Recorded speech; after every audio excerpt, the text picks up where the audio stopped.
Welcome to லக்ஷராஸ் kitchen. இன்னைக்கு நம்ம செய்ய போகிறது கேரட் கீர். 2 கேரட் 1/2 லிட்டர் பால் இருந்தால் இதை நம்ம ஈஸியாக செஞ்சிடலாம். ஒரு தடவை இதை ட்ரை பண்ணி பாருங்க, திரும்ப திரும்ப இதையே தான் செய்வீங்க. ஏன்னா இதோடைய டேஸ்ட்டு அவ்வளவு சூப்பராக இருக்கும். கண்டிப்பாக இதை ட்ரை பண்ணி பாருங்க. இதை எப்படி செய்யலான்னு பார்க்கலாம். இதை செய்யறதுக்காக ஸ்டவ்ல ஒரு பேனை வச்சுட்டு 2 ஸ்பூன் அளவுக்கு நெய்யை சேர்த்துக்கலாம். நெய் நல்லா மெல்ட் ஆன உடனே 2 கேரட்டை துருவிட்டு இது கூட சேர்த்து பச்சை வாசனை போகிற அளவு நல்லா வதக்கிக்கலாம்.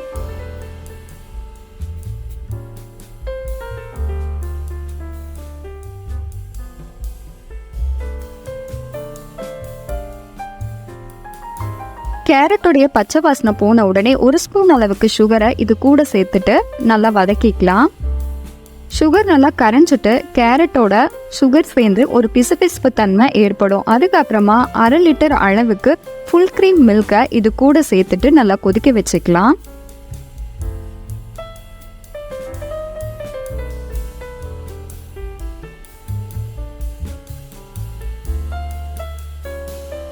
நான் இன்னைக்கு கெட்டியாக செய்கிறதுனால 1/2 லிட்டர் பாலை 1/4 லிட்டர் வர வரைக்கும் நான் இதை சுண்ட காய்ச்ச போகிறேன்.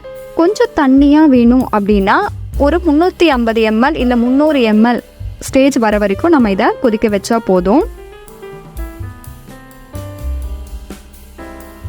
நம்ம ஏன் ஃபுல் க்ரீம் மில்க் சேர்க்குறோம் அப்படின்னா அதோடைய ஆடைகள் எல்லாம் நல்லா திக்காக வந்து சாப்பிட்றதுக்கு நல்ல ஒரு டேஸ்ட்டை கொடுக்கும். அதனால தான்.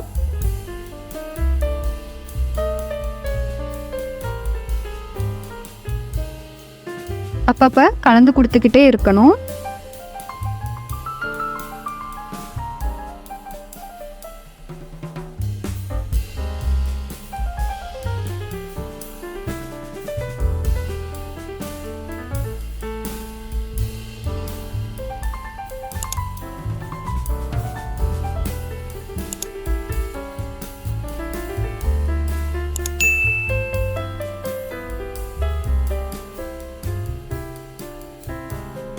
பால் நல்லா இந்த அளவுக்கு திக்கா வந்த உடனே இதில் 1/4 கப் அளவுக்கு சுகரை சேர்த்துட்டு பொடியாக நறுக்குன பாதாம் முந்திரி பருப்புகளை சேர்த்துட்டு 1/4 டீஸ்பூன் அளவுக்கு ஏலக்காய் தூளை சேர்த்துட்டு நல்லா கலந்து கொடுத்துக்கலாம்.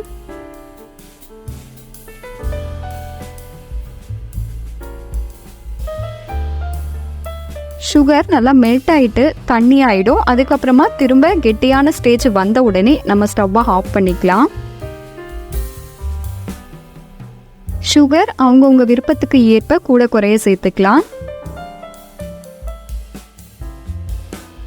கேரட் கீர் ரொம்ப சூப்பராகவும் டேஸ்டியாகவும் ரெடி ஆயிடுச்சு. இதே மாதிரி ட்ரை பண்ணி பாருங்க. பிடிச்சிருந்தா லைக் பண்ணி ஷேர் பண்ணி கமெண்ட் பண்ணுங்க. மறக்காம லக்ஷராஸ் கிச்சனை சப்ஸ்கிரைப் பண்ணுங்க.